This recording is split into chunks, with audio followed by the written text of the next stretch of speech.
Salam aleyküm, salam aleyküm əziz dostlar. Xoş gördük, necəsiz? Umarım ki, yaxşısınız.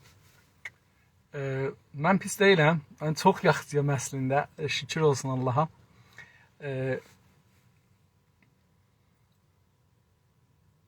Bu bir həftə olur ki, mən kitab oxumamışam. Yəni əslində fürsət eləməmişəm kitab oxuyayım. Hatta bugün istedim kitap okuyayım ama gene de o kadar güzel haberler gelir ki adam vaxt tapanda otururam faqat xəbərləri oxuram, görüm ki məntəqədə, bölgədə nə keçir. Salam dostlar. Görüm ki bölgədə nələr keçir və bizlə nə əlaqəsi var, bizə nə təsir qoyar. Çox gözəl məsələlər. Onun üzerində kitab oxuyamıram. Hətta onlayn da oxuya bilmirəm, özüm də oxuya bilmirəm. Ya işdə oluram ya da internetdə fəqət xəbərlərə baxıram, təhlillərə baxıram, son dostlarımızın yazdıqlarını oxuram, görüm ki, nə cür düşünürlər dünyanı. Dostlar, Azərbaycan məsələsi və İran məsələsi çox ciddiləşir.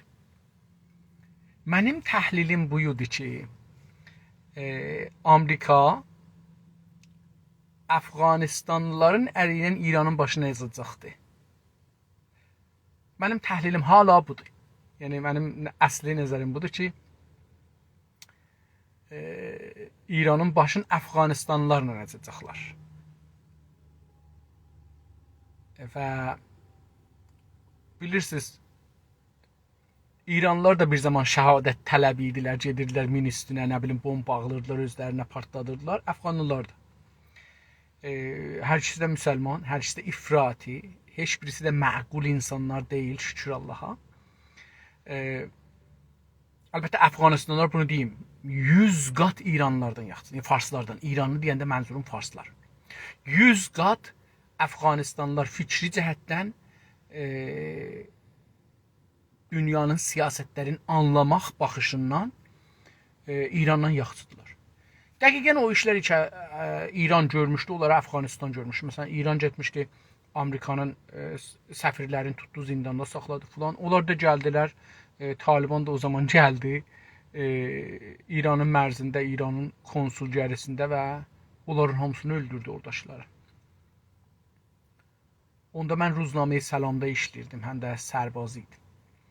Səlamda yox, üzr istəyirəm. Ruznameyi Zəndə, Haşimi Rəfsəncaninin bir ruznaməsi var idi. Zən adında orada işləyirdim.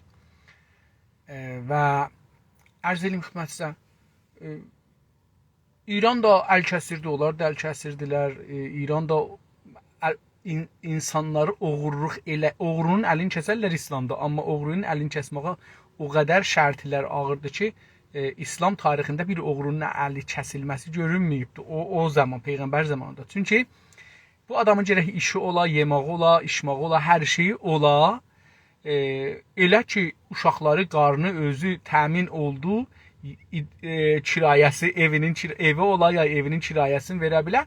Ondan sonra bu oğru, əgər oğurluq eləsə əlini kəsərlər. Yoxsa bir adamın işi yoxdur, uşaqları da evdə acdır. Hər iş görməyə haqqı var. Yəni, hər iş görməyə haqqı var. Çünki onun birinci vəzifəsi budur ki, uşaqlarını təmin edir. İndi İranda bunları icra edirlər, amma o cüsü şey, hala bunlardan geçək, vəli mənim nəzərim buydu ki, Əfqanistanlılarla İranın başına yazacaqlar. Amma indi bir şey görürəm, mənə daha cəzzab gəlir. O da budur ki, müstəqim niyə Əfqanistanlılarla farslar savaşsınlar? Niyə? Əvvəl gərək kolli məntəqə onlar ki, İranla dostdular. İranın dostlarını sayaq, görək ki, dünyada əsən dostu var ya yox. Suriyə ilə dostdur, Suriyə özü savaşdadır, fəqət İranı sağır, oradan İrana bir kömək gələ bilməz. Yəmən əgər desək dostudur, Yəmən savaşdadır, heç bir iş görə bilməz. Ərz edeyim xidmətinizə, Amerika ilətində o Əhmədinəcad gedən məmləkəti desək, onlar çox əcibə aclıqdadılar, işsizlik, aclıq, bahalıq, təvərrüm, neçə 100% təvərrümləri vardı. Onlar əslən onlardan da xiyalınız kəsilsin. Qaldı Əraq. Əraq ki, əslən gündə o Süleymanidir, nədir o terrorist, Sipah Pasdaranın botusunun terroristi. Onun və Xameneyin əksin gündə millət vururlar, cırırlar, yandırırlar. İranın əleyhinə rahimalıqlar elirlər. O millətin içindən dövlət özü də ki nə deyirlər, birazı İrancıdır, birazı İrancı deyil, amma zahirdə məcburdular bir zaman İrancı olarlar, amma İran zəifləsə İrandan qırağa çəkəcəklər. Ərəblərin heç birisi ondan sonra İranla yaxçı deyil, ərəb məmləkətlərin. İranın bir yaxçı dostu var idi, ya iki yaxçı dostu var idi, bəlkə də üç. Biri Türkiyə idi. Amerika İranı neftin, qazın, hər şeyin, pulun, bancın mühasir eləyəndə təhdid məmləkəti ki, Amerika ilə danışdı və hətta ona görə bəlkə cərimədə oldu, İranla əlaqə saxlasın, istisna olaraq neftin alsın, qazın alsın, bankı ilə əlaqəsi olsun, gəli, gedi filanı olsun, Türkiyə idi. Vaqəən mən onda özüm Türkiyəni deməyərək intiqad elirdim öz zehnimdəki. Türkiyə niyə bu işi görür? Aya fəqət puldan ötürü bu işi görür? Yoxsa bir məsələ var. Amma hər nə idi, o məsələ qurtulubdu. O məsələ yoxdur. Çünki Türkiyənin əgər puldan ötürü olsaydı, indi pula daha çox ehtiyacı var. Çünki indi korona zamanında dünyada iqtisad yatıbdı, Türkiyədə iqtisad düzdür. Türkiyənin ekonomisi bir neçə faiz izafədir dünyanın əksəri məmləkətlərindən. Amma bu o anlamda deyil ki, iqtisad, Türkiyənin iqtisadı şükufa, yəni məsələn əcib. Çünki dünyada iqtisad yatıbdı əslən. Türkiyənin də iqtisadı onun nəzərində zəifdir, amma o birisi iqtisadlara görə ki, yatıblar kamilən, Türkiyənin bir qalxışması var iqtisadında. Amma bu o anlamda deyil ki, məsələn illərdə neçə 100.000 adam gedirdi oradan ev alırdı, neçə milyon turist gedirdi. Bu illəri görə 50 milyon turist gediydi. Amma korona geçən 2 ildə bunların qabağını alıb. Onun üçün Türkiyənin pəs indi gəlirə ehtiyacı var. Həm də təvərrüm yuxarıya gedibdi. Türkiyədə təvərrüm də çox üstə gedibdi. İndi bəs onda bu məsələ nə ola bilər? Niyə Türkiyə onda himayət elirdi? İndi himayət eləmir İrandan. Yəni o məsələ dəyişibdi. Biri pəs Türkiyə idi. İran rəsmən Türkiyənin qarşısında durdu. Türkiyə durmadı. Yəni savaşı Türkiyə başlamadı, Azərbaycan başladı. Üzr istəyirəm, İran başladı. Yəni Türkiyə əvvələn öz torpaqlarında, ikinci hangi dünyada ölkə ilə təvafuqa, iki tərəfli təvafuqa yetişərlər, manor verərlər ya al verirlər, bu bir dövlətin özünə bağlıdır. Məsələn, Türkiyə Ermənistanla sabah təvafuqa yetişəcəkdir, gedib orada manor verəcək ermənilərlə. Kimə nə? Belə biz Azərbaycanlılara etiraz eləyə bilmərik. Uşaq, sən niyə orada gəlibsən manor verirsən Ermənistanda? Ermənistan və Türkiyənin bu milli mənafeləri, milli əmniyyətlərinə bağlı olacaqdır. Bizə nə? Sabahları Ərəbistanla, o birisi İsraillə, o birisi Cünhal yerinə, hətta İranla. Biz bunu deyə bilmərik, sən niyə İranla manor verirsən? Bu Türkiyə, amma Azərbaycan Cumhuriyyəti və Türkiyə istədilər manor verərlər. Düşmənləri var. Əlan Azərbaycanın bir fəal bir düşməni var. Erməni adında. Və bir dənə potansiyel düşməni var İran adında. Bunu Azərbaycan birinci gündən ki istiqlalını alıb bilir. Çünki və onun yanında bunların mədənlərini daşıyıblar, bunların imkanlarını daşıyıblar və milyardlar dolar Azərbaycan Cumhuriyyəti insanlarına, mülkünə, mühit zistinə zirsaq deyirlər farsça. Yəni o əsas binalar, yollar, körpülər, ərz eləyim xidmətinizə, məsələn, bərq idarəsi, su idarəsi, lülə, bərqlər, çəşməlidir, simlər, telefon telgraf çəkilməlidir. Bunların hamısı aradan gedibdir. Bunların hamısı infrastruktur deyirlər. Yəni əsas şeylərdir ki, hamısı bunun üstünə qurular. Yəni əgər bir kənd, bir şəhər tikilsə, bunların üstündə qurulacaqdır. Və 30 ildə burada istismar edilibdi və eyni halda 30 il Azərbaycan buradan heç mənfəət götürmürdü. Təbii ki, bu mənfəət götürməyibdi. Adamlar şəhid olublar, qətl am olublar, adamlar sürgün düşüblər, evlər dağılıblar, yollar dağılıblar, körpülər dağılıblar, bağlar, ağaçlar yandırılıblar, aradan gediblər, kəsiliblər falan. Bunların hamısı 30 ildə də xəsarətdir. Yəni siz orada 30 ildə 1 milyon adam yaşırdı. O 1 milyon adam ki qaçıblar. O yaşayanlar məsələn ildə falan qədər gəlirləri olardı, o xəsarət hesab olur. Çünki işlə o xəsarət o gəlir yoxdur ki, orada o torpağı onun əlindən alırlar. Eyni halda ki, bunlara ruhi rəvani zərərli dəyib ki, özü bir ağır həzinədir. Çünki baxın, biz bunu deyəndə əcib görməyin. Dünyada bir sərbaz ki gedir savaşa, gələndən sonra onu göndərirlər psixoloja, yəni rəvanşünasa, ruh mərisliği döktürünə. Ki bu çox həzinə götürür. Siz fikir eləməyin ki, bir nəfər ki qaçqın düşübdü, qorxubdu, mərizliyibdi, uşağı qorxubdu falan, bunlar həzinəsi yoxdur. Yox, bunlar hamısı həzinədir. Və bunlar hamısı dolara çevirilər, pula çevirilər. Nə qədər bir dənə məsələn məriz deyək ki, rəvani bir məriz savaşda adamı gözünün qabağında adamı öldürüblər. Bu adam neçə 100 cələsə getsə bir rəvanşinasa, rəvankava, bir pulan şeyə onu yadından çıxada bilər. Ya onu bir cürrüqlə ondan yola gedər. Bunlar pullu, hamısı həzinədir. İndi bu həzinələr çox ağırdır. Çox ağırdır. Və Ermənistan bunu verə bilməz. Ermənistanda yəni pul yoxdur ki, insanların gəlir yoxdur axı. Gəlir yoxdur ki, özlərin çörək yeyələr doyuncan, alver eləyələr, filan eləyələr, bəhman eləyələr. Və 3 dənə məmləkətin də arasında, 4 dənə məmləkətin də arasında zindan edilir. Ermənistanın mərzləri Azərbaycan Cumhuriyyəti, indilikdə İran, Türkiyə və Gürcüstan. Bu 4 məmləkətin arasında Ermənistan bir qəfəsdədir. Bu 4 məmləkətin hangisi bunun bir tərəfini bağlasa, Ermənistan bir tərəfdən fələc olar. Ermənistan savaş zamanı çalışırdı ki, torpaqları verməsin, mərzi də İrandan geniş olurdu və hər halda içəridə bir heç olmasa rəvani halətdə adamlarına deyir ki, baxın biz torpaq almışıq. Biz neçə milyon, az milyon adamıq, Azərbaycan çox milyon adamdır, biz amma onlardan torpaq almışıq, biz oradan güclüyük. Yəni heç olmasa içəridə bir özgüvən yaratmışdı insanlara. Ac da saxlasaydı bir özgüvən var idi insanlarda özlərinə. Eyni halda qapıları da açmışdı, turist gəlsin İrandan, hər yerdən adamlar gedirdilər Ermənistana və ucuz idi də, orada gedirdilər, turistlər dolanırdılar, azdan çoxdan bir gəlirləri olurdu.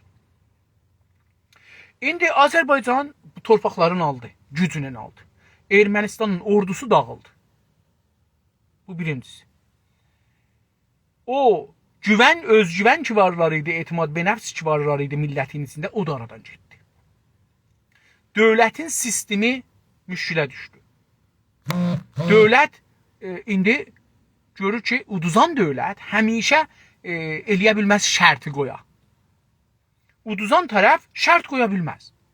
O tərəf ki, udur şərt qoyar. Mən bu şərtinlə sənə işim olmur ki, bu 1, 2, 3, 5, 10 bu işləri görəsən.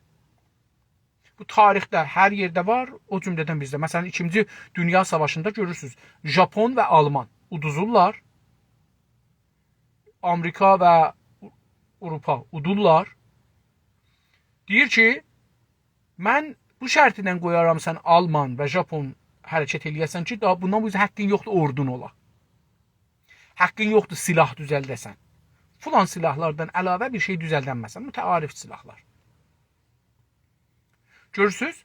Yəni şərt qoyur.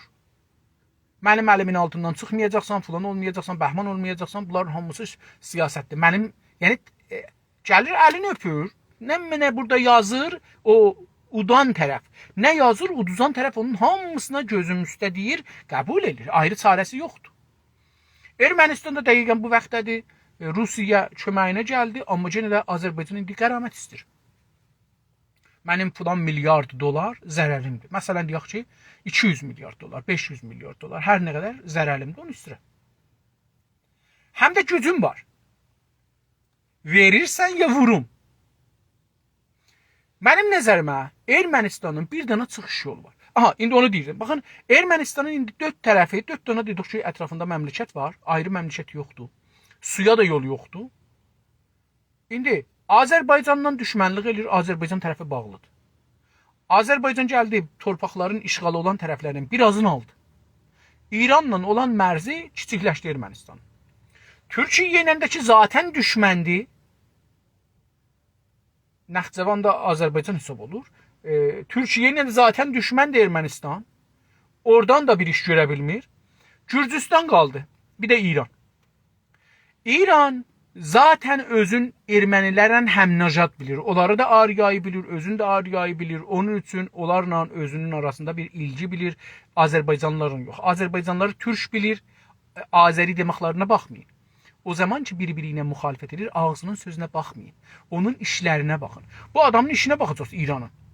İran xanım Azərbaycanla düşmənlik edir. Niyə? Onu Azəri deməyinə baxmayın ki, sən əslin farsdır. Yox. O onu bilir ki, bu Türkdür, amma mən bunu içəridən bölüm. Biri də inansın ki, Azəridirlər. Mən bunu içəridən o cürcüqlə bölərəm.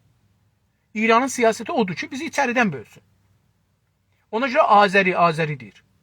Amma rəftarına baxsaz Azərbaycan zidlidir. Niyə? Çünki deyir, bunlar Türkdürlər. Onun üçün də baxsaz tohin eləyəndə, coş deyəndə, filan eləyəndə deyirlər Türk.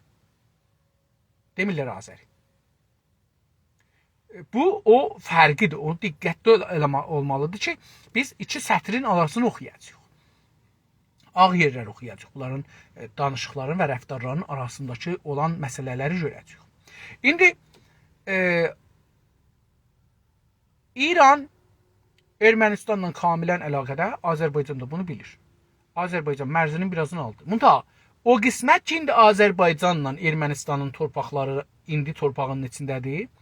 Bunları Rusiya zamanında, İttihad Cəmahiri Şurəvi zamanında Stalinin əmri ilə alıblar, veriblər Ermənistana. Və nəqşələrin hamısında Zəngəzur dediyimiz torpaqlar Azərbaycan Cumhuriyyətinindir. Yəni, birinci Cumhuriyyət ki quruldu Azərbaycanda, Əminzadə, Rəsulzadənin dövrəsində, o zaman bu Zəngəzur Azərbaycanındır. Qutuldu getdi.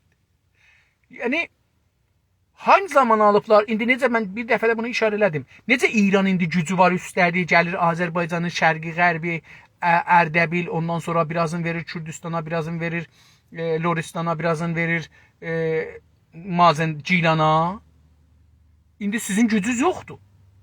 Şunu yazır. Amma bunu rəsmiyyətə tanımırsınız. Onun üçün mən seçkilərdə də bunu dedim dostlara. Dostlar, rəy verməyin, çünki biz rəy versək, elə bir ki, onları təyid edirik onların siyasətləri.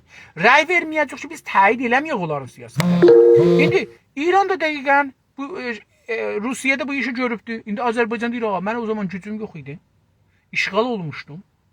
İşğal altında olan bir gücün əhdinamələri imzalamadığı üçün heç ərzişi yoxdur. Hətta olsaydı da, çünki işğaldadır. İşğalda başda deyiblər imzala, aşağıdaşda məmur olaraq imzalayıbdır. İndi Azərbaycan deyir ki, ağa, mənim torpaqlarımı ver. Zəngəzuru ver. Zəngəzur təhcə torpaqdır ki, İrana bağlıdır, Ermənistanı bağlıdır. İndi, ya gərək qəramət verə, ya gərək torpaq verə. Ya gərək pul verə, ya gərək torpaq verə. Ermənistanın o pulu yoxdur ki, gələ 200 milyard, 300 milyard, 500 milyard qəramət verə. Hətta 10 ilin içində, 20 ilin içində. Deyək ki, məsələn, mən ildə 10 milyard, 5 milyard verəcəm. Eləyə bilməz. Yoxudur. Naçardır ki, Zəngəzuru versin. Çünki torpaq idi ki, Azərbaycan istəyir Zəngəzurdur. Azərbaycan bu torpağı almaq üçün və Ermənistana fişar gətirmək üçün manovrulara başladı. Eyni halda Türkiyə və Azərbaycan Rusiya ilə görüşdülər. Xüsusən ən son şeydə Rusiya ilə görüşdü. Rusiya ilə, yəni Putin ilə prezident Erdoğan bir təvafuqa yetişdilər. Bu təvafuq Zəngəzur üstündə də ola bilər. Məlumatımız yoxdur. Amma bu hədis gedir ki, Rusiya icazə verər ki, siz bunları biraz fişarla, biraz falanla Ermənistandan alın. Tamam, biz də Suriyədə ya ayrı yerlərdə Türkiyə ilə bu təvafuqa yetişdik. Bugünkü xəbərlərə görə, xəbərlərçi gəldilər, Putinin muavini deyibdi ki, biz Türkiyə ilə bundan bu yüzə nə savaşda, nə iqtisadda qarşı-qarşıya gəlməyəcəyik. Yəni düşmən kimi olmayacağıq. Biz hər yerdə cüt hərəkət eləyəcəyik. Biz tamam xətt, qırmızı xəttlərimiz. Əslində deyək, bölgəni bölüblər Rusla Türkiyə öz aralarında. Hətta mən indi buradan açıq-aşkar deyim. %99 İranın bölünməsinin üstündə təvafuq olunubdur.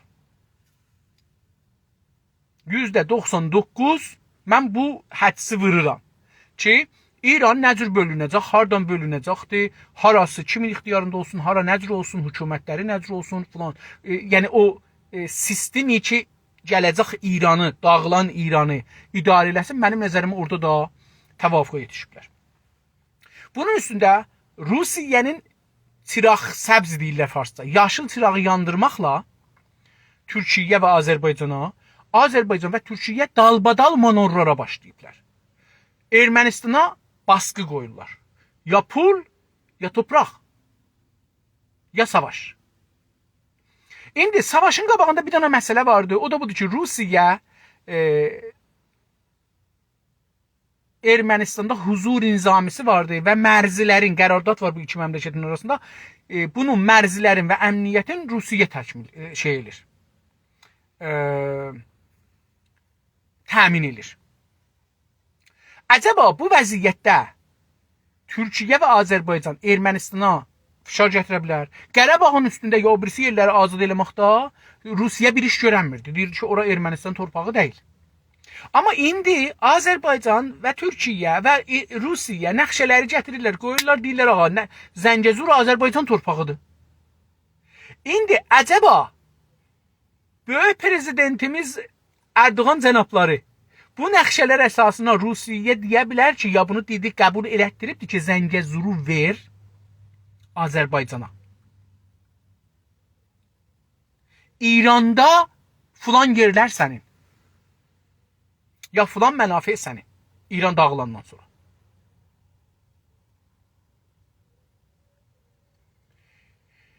İndi əgər belə bir şey olursa ki, mənim nəzərimə olmalıdır.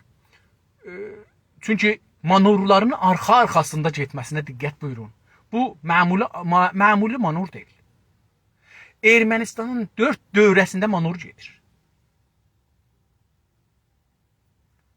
Dünənəcən işğaldan azad olan torpaqlarda manor gedirdi. İran da ordularından yığdı, gətirdi, tappa 3 nəfər də özündən vurdu, öldürdü, qeyddilər.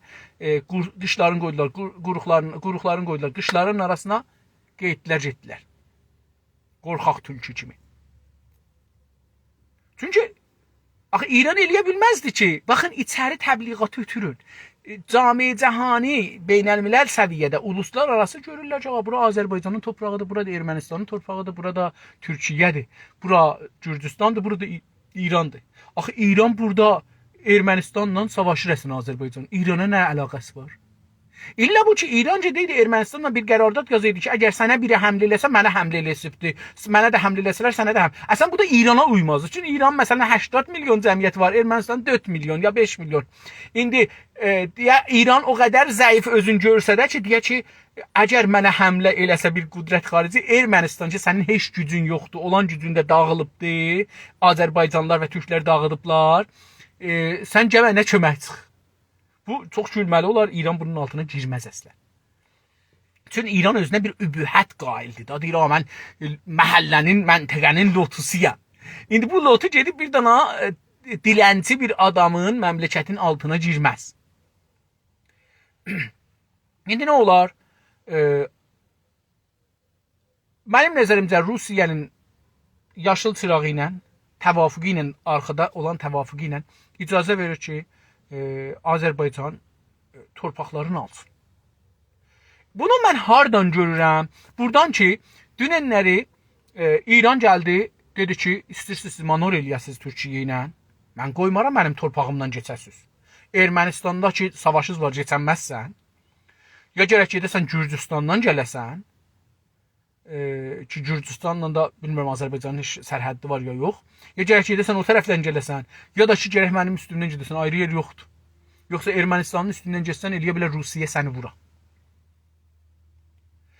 Görürsünüz ki 24 saat çəkmədi, 24 saat çəkmədi Ermənistan icazə verdi ki Türkiyənin Azərbaycanın təyyarələri Ermənistanın üstündən keçsin. O halda ki vəziri Tehranda idi hətta məsələ. Xarici İşlər Naziri Tehranda olarkən, Tehranda onlarla danışarkən burada Ermənistan göyün, yəni mərzin, göy torpaqdır da, əslində torpaq kimi bir torpaqdır əslində. Torpağını açdı, dedi ki, təyyarələr mənim torpağımdan gəlsin, geçsin. Bu nə demək? Bu demək ki, İran müadilat məntəqədə olan müadilələrin hamısından qırağa qoyulubdur. Görüşüləcək İranla, İranın başını qatacaq, məsələn, getmişdir Rusiya vəziri xarici İran. İranın vəziri xaricə işləri naziri getmişdir Rusiya. Ki, Rusiyanı qəbul elətdirər ki, gələ burada, çünki Ermənistanda ərz elədim, onun huzuru vardı. Orada qoymasın ki, Zəngəzuru versinlər, qoymasın Monor qoysunlar, qoymasın filan. Amma onu görürük ki, orada danışa-danışa Putin ilə, burada Putinin işarəsi ilə Ermənistan qapılarını açdı, Azərbaycan təyyarələri getsin, gəlsin. Bu bunu göstərir ki, Ermənistan görübdür ki, aha, onun yanında hamı mənafeyin gücüdür. Hamı dünyada məmləkətlərin düşməni də yoxdur, dostu da yoxdur, mənafeyi var.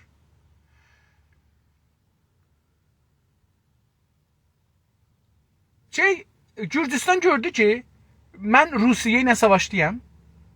Ermənistan bir kiçik məmləkətdir. 3 milyon, 4 milyon bir şey yoxdur mənə verə. Mən də bir şey versəm onlar pul da verə bilməyəcəklər. Yaxçısı budur ki, mən türklərlə yaxçı olum. Niyə? Çünki Türkiyənin turistləri və sərmayə sahibləri, pul sahibləri Gürcüstanı geçindirirlər.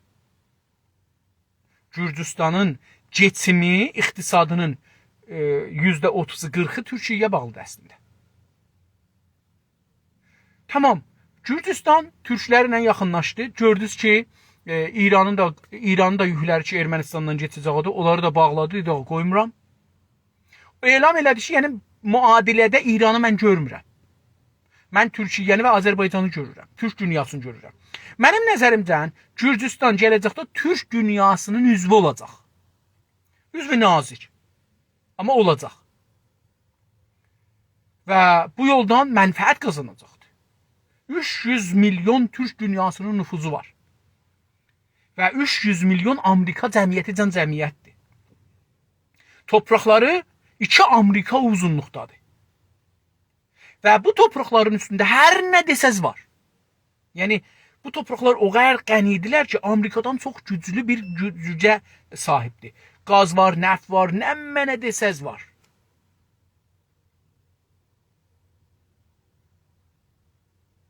Bunun üçün Gürcüstan gəlib bu tərəfi seçir. İranı seçmir. Ermənistan da İranı seçmədi əslində. Əslində indi Ermənistan ehtimalən Türkiyə ilə və Azərbaycanla işləri yaxşıladacaqdır. Gələn 10-15 günün içində qutulacaqdır bu məsələ və gedəcəklər sülhə tərəf. Çünki Ermənistan bu günləri türkçüsü əllərin qozadı göyə dedi, baxın, mən şərait-i cəngizə təsliməm. Yəni piruz tərəf, müzəffər tərəf, qalib tərəf nə yazıb qəbul edirəm. Tamam o qədər təyyarən gəlsin, üstdən geçsin. Ehtimalən dedim bunun həm Rusiya deyə bilər, həm Azərbaycan və Türkiyə deyərlər ki, bizə bu lazımdır, verəcəksən. Və o verdi. Və o verdi. Bu bunu göstərir ki, İran həsf oldu məntəqədə. İran məntəqədə həsf olubdu. İndi İran sadəcə içində bir geçən yüzildə bir nəcat pərəstanə, şovinisti bir beyin yıxama bərnaməsi aparıblar. Hamını Tutiyə necə, məsələn bir dənə Tutini qaranlıqda saxlarlar, dünya ilə əlaqəsi olmaz. Ona hey bir sözü təkrar elərlər. Cəlibdir, mənim qızımın Tutisi vardı, oradan bilirəm ki, Beləsi bir iş görürlər. Bu tutilər yatmırlar işıq olanda. İstəyəsiz bunlar yatalar, səs salmayarlar, gərək pərdəni çəkəsiz bunların üstlərinə ki, işıq getməyə bunlar yatalar, səs sal. Yəni səs salmayarlar, yoxsa bunlar danışacaqlar. Bunlar bir şey örgəşiblər. Elə bunu sübəcən o zamancan ki o işıqlar açıqdır, bunlar danışacaqlar.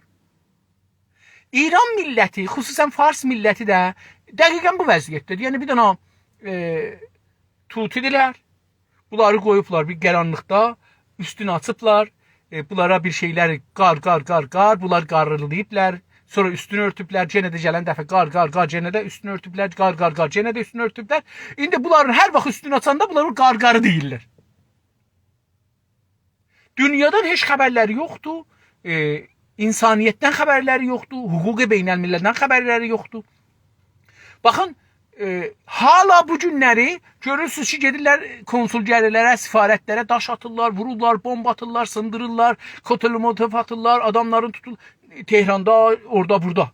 Niyə? Axı, bunların bəyə savadı yoxdur. Bunlar bəyə sazman-ı milləli bilmirlər nədir. Bəyə bunlar qəvanini belə. Axı, bunların çoxu danışçıdır. Cəlibdir. Hətta onlar işi getdilər inqilabın əvvəlində Amerikanın işləyənlərin Tehranda tutdular sifarətdə. Hamısı danışçıydı. Yəni, hamısı bunların camiənin ən ağah qişriydi. Amma bunlar o qədər ağah idilər, tuti qədər ağah. O qədər ağah idilər ki, bunlar bilmirdilər ki, siz xarici adamları tutmaq elamı cəngidir. Savaş nədənidir? Ehtiyacı yoxdur elamı savaş eləyək. Töşlüb bombaran eləyib, ərtəşini töküb dağıda bilər.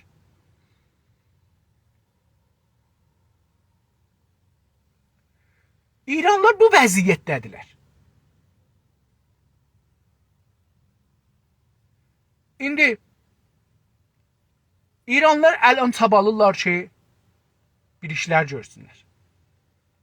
Rusiyanı yararına çəksinlər, çəkə bilmədilər. Zahirən əli boş gəlibdi vəziri xaricəsi. Türkiyəni yanlarından qovdular. Türkiyə ki, çətin günlərdə bunların yanındaydı, qoydular. Əldən verdilər. Azərbaycanı əldən verdilər. Gürcüstanı əldən verdilər. Ermənistanı da əldən verdilər. İran qaldı o tərəf. Yəni, indi Avropa tərəfindən İran kamilən mühasir oldu. Əfqanistan Talibanın əlindədir. Əraq Amerikanın əlindədir. Ərz edeyim xidmət sizə, ərəb məmləkətləri də oradadılar. Amerikanın da Xəlici Farsda zıdda huzuru vardı. İndi görək ki, dünyada nə keçəcəkdir. Yəni, pərdələr bir-bir çəkilsin o yüzü, görək pərdələrin arxasında nələr gəlir. Mənim nəzərimə İrana çox çətin günlər gəlir. Amma hər nə qədər İran, məsələn, indi mən mətbuata baxıram İranda, görürük ki, Türkiyə yaman yoğuz deyirlər. Mən istəyirdim ittifaqan bir dənə bir iş görürüm, gördüm dostlar bunu görüblər. Baxın, tamam bu nümayəndə məclislər, ustandarlar, fərmandarlar, vəzir, rəis, cümhur, rəhbər, o, bu, hərəsi ki, Azərbaycan və Türkiyə əleyhinə danışıblar. Kafidir ki, biz bunları yazaq. Sonra mətbuat nə yazıbdır? Cəlib daxı ki, İranın ən roşən fikir qismi mətbuat və ustad danışqahlardır. Mətbuata baxırsınız, görürsən, hamısı Türk əleyhi. Karikatür çəkirlər. Mən buradan elam edirəm. Azərbaycanın rəis cümhurunun karikatürünü çəkiblər. Prezident Erdoğanın karikatürünü çəkiblər. Neçə illər bundan qabaq çəkiblər filan. İndi, dostlar, mən bir İranı təhqir eləyəcəm. Əvvələn İran adında bir məmləkət yoxdur. Mən bunu indi yazılarımda neçə gündür yazıram. Dostlardan da xahiş edirəm bu cür yazaq. İran-ı Cəli. Farsça yazanda İran-ı Cəli İran. Çünki İran adında bir məmləkət tarixdə yoxdur. Bunun qurulması Rıza Şah dövründədir.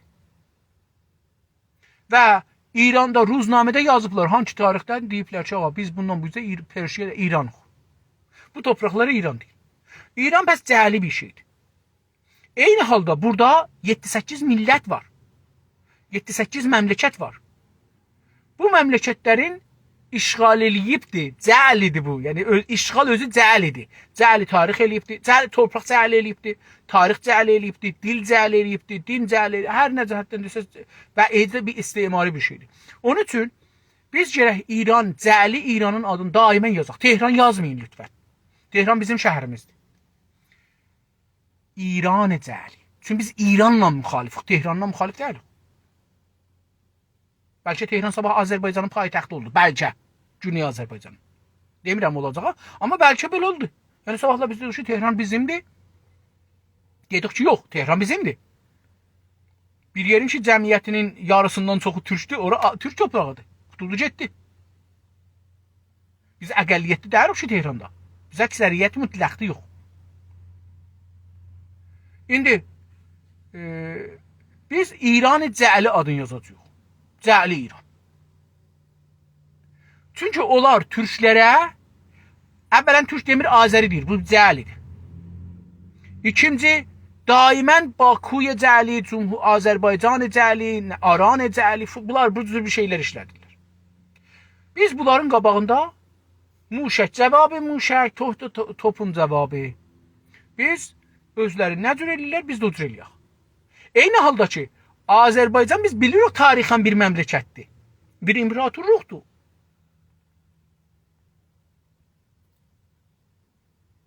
Amma İran çox taza bir şeydir. Mənim böyük babamın yaşı İrandan çox idi. Allah rəhmət eləsin, Mehdiqulu babam öldü getdi. Amma onun yaşı İrandan çox idi. Bəzi adamlar var indi yaşlıdırlar, onların yaşı Rıza Şahı görüblər. Onların yaşı İrandan çoxdur. İran çox kiçik bir, taza bir, cəli bir məmləkətdir. O birisi məmləkətlərin adını silməklə özünə məmləkət qazandı. Bir adı buranın Məmaliki Məhrusi idi. Qutarcı Məmalisi Məhruki Qacar. Bu Məmalisi Məhruki, yəni məmləkətlər də ağa. Bu İran cəli bir torpaqdır. Biz bunu cəli yazmalıyıq, cəli deməliyik. Hər cümləmizdəki İran gəlir, cəlisini yazmalıyıq. Duruğin farsça yaza bilirik. Cəli ərəbcədir. Duruğin, İran-ı Duruğin. Bunu biz bu cür yazmalıyıq. İkinci, dostlar, mən bu İranı təhqir eləmək üçün bir dənə müsabiqə qoyuram, dostlara getirin. Müsabiqə nədir? Bəzən görərsiniz ki, məsələn, İranı təhqir eləmək üçün lazımdır böyük caizələr qoyasınız. Çox kiçik caizə ilə təhqir elərlər. Yəni, sənin ərzişin bir qədərdir. Hər kəs İranın rəhbərlərinin karikaturun çəksə, mənə göndərsə, 1000 tümən verəcəm. Hər karikatur 1000 tümən. Və bunları yayacaq. Bunu buna görə demirəm ki, çəkin. Bilirəm, heç ərzişi yoxdur. 1000 tümənlə heç zad almaq olmur. Heç zad. Bunun fəqət buna görədir ki, biz İranı təhqir eləyək. İranı hər zaviyədən təhqir eləməliyik, o cümlədən bu haqda. Xameneyinin fərmandehan sepah, ərteş fərmandehləri, Niru İntizami fərmandehləri, kabinə, rəis cümhur və kabinə, ustandarlar, fərmandarlar, bunların hamısını biz karikaturlarını çəkib eləyə bilirik ki, yox. Və çox kifir və əcib vəziyyətdə. Yəni, bu cür yox ki, bunlar güclü görsənsinlər, gözəl görsənsinlər. Yox, o cür karikatur istəmirəm. Karikatur ki, onları təhqir eləyə. Təhqir əsli məzmunudur. Ondan sonra da İranın özünün nəxşəsini, parçalanma nəxşəsini çəkmək lazımdır. Parçalanma nəxşəsi lazımdır. Yəni, İran parça-parça olması lazımdır. Və bunu üçbodlu deyirlər daha. Üçbodlu nəxşələrin əzadla da bunları ayırmaq olar. Biz hər halda icazə verməməliyik Türk dünyasına, Türk dövlətinə, Türk prezidentinə təhqir eləsinlər. Biz bu ortaya girməliyik, qabağını dayandırmalıyıq. Bəzi vaxtlar dedim, məsələn, mümkündür Xameneyinin əksin bir dənə Azərbaycandakı Cumhuri ruznaməsi yaya bilməyək, Azərbaycan Cumhuriyyətindəki. Niyə? Çünki orada bir pul verər, bir nəfər ged onu öldür. Amma biz internetdə yaya bilirik. Onun əvəzini çıxada bilirik. Web saytlarımızda yaya bilirik, çıxada bilirik bunu. Bu işi gərək biz görək. Aftaba, bəli, əziz dostum, Aftaba özü çox böyük bir iş idi. O adam ki, apardı onu qoydu, çox bir az cərimə oldu. 100 manat, əgər iştibah eləməsəm, cərimə olubdu. Amma ərzişi var idi. Yəni dostların da biri ondan bir bayraq tərrahlıq elədi. Çox gözəl məfhumdur və bunlar hamısı təhqirdir. Biz bunu hünəri hər cəhətdən ki, musiqi. Mən məsələn dostlar bu haqda gərək musiqi yazılar. Musiqi düzəldələr. Şeir yazılar. İranın təhqirində, məqamlarının təhqirində, ordusunun təhqirində, bunların təhqirində gərək yazı yazılsın. Gərək videolar çəkilsin, gərək nəqqaşilər çəkilsin, gərək tənzilər deyilsin.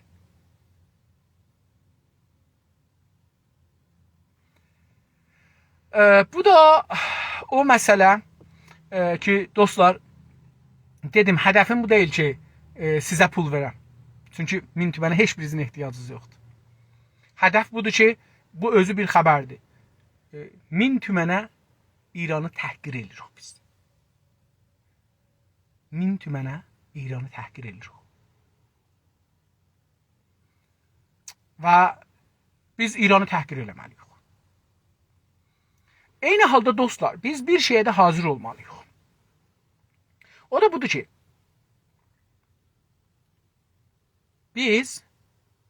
mən nə vaxt istəyirəm bir söz danışam, bunu bilmirəm niyə yazam və danışam, olmur. O da budur.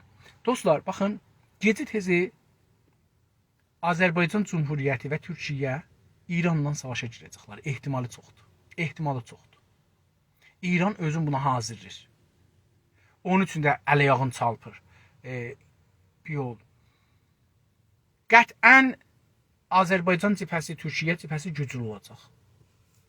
İran cibhəsindən çox güclü. Əvvələn Türkiyə ilə Azərbaycanın, İranın cəmiyyəti birdir. Yəni o da 80 neçə milyondur, bu da 80 neçə milyondur. İqtisad gücləri əslən bir-biri ilə qabili müqayisə deyil. Çünki Türkiyənin fəqət turizminin pulu İranın adi günləri deyirəm, korona zamanları demirəm. Türkiyənin turizmidən gələn pulu İranın nəfti pulundan biraz böyüzdür. Türkiyənin araba istehsalı və satmaq, yəni deyək ki, xodrosazi, sənaye qismətləri 4-5 bərabəri İranın nəfti qədərdir. Türkiyənin əmniyyəti İranla əslən qabili müqayisə deyil. İranda yəni gərək deyək ki, 0 ilə 100-ü cəm eləmək olmaz ki, yəni müqayisə eləmək olmaz ki, 0-0-dir. 1000 dana da 0 qoysa 0-dir, 1 olmaz. 1000 dana 0 qoyası bir-birinin dibinə 1 ola bilməz. 1000 dana 0-dir. Yoxla varı müqayisə eləməzlər. Türkiyə ilə İranı müqayisə eləmək olmaz. İstəyirəm amma deyəm ki, heç cəhətdə Türkiyənin 1 milyon ordusu var. Türkiyənin silahlarının %50'sini heç olmasa özü düzəldir. Əsli silahları, Klashinkovdan danışmırıq. Əsli silahları özü düzəldir. Türkiyə NATO'nun üzvüdür. Türkiyənin uçaqları ən son uçaqlardır. Türkiyənin neft məsələsi və qaz məsələsi Türkiyəni biraz sıxırdı. Çünki İrandan alırdı. İran ehtimalən bu əhrumdan istifadə eləyəcək Türkiyənin əleyhinə. Çünki qış gəlir. Türkiyədə qaza və nəftə çox ehtiyac var. Ehtimalən İran bundan istifadə eləyir. Amma eləyə bilməz üçün onda ki, özü də ac qalar.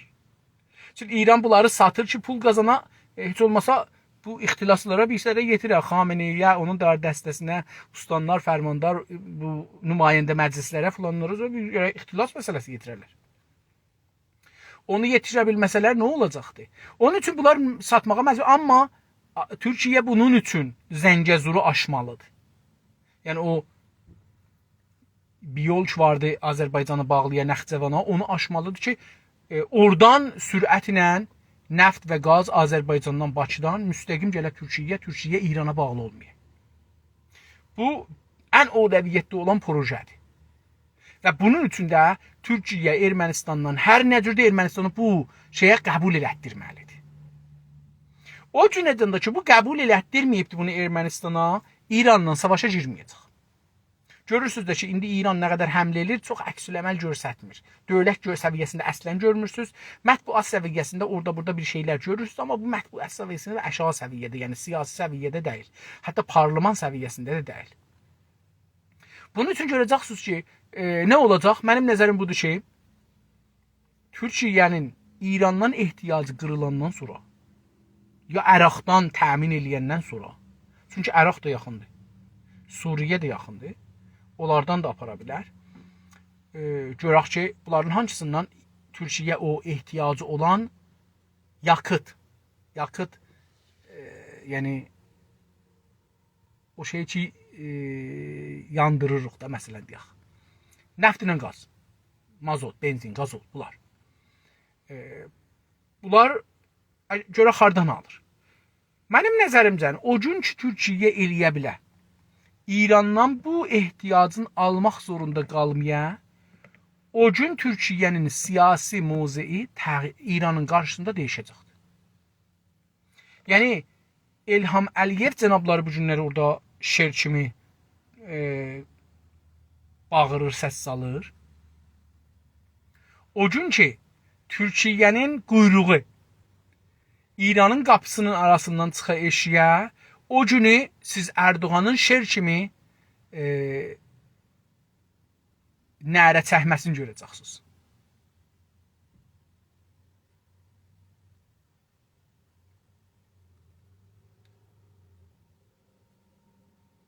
Bu gələcəkdə olacaq. Yəni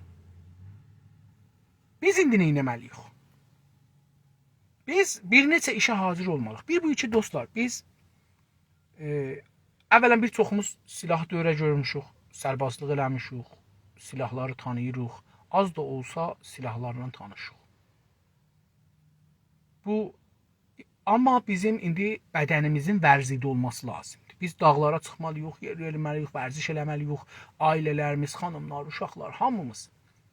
Çünki bəlkə bir gün gələr ki, biz şəhərlərimizdə savaşa girmək məcburiyyətində olarıq.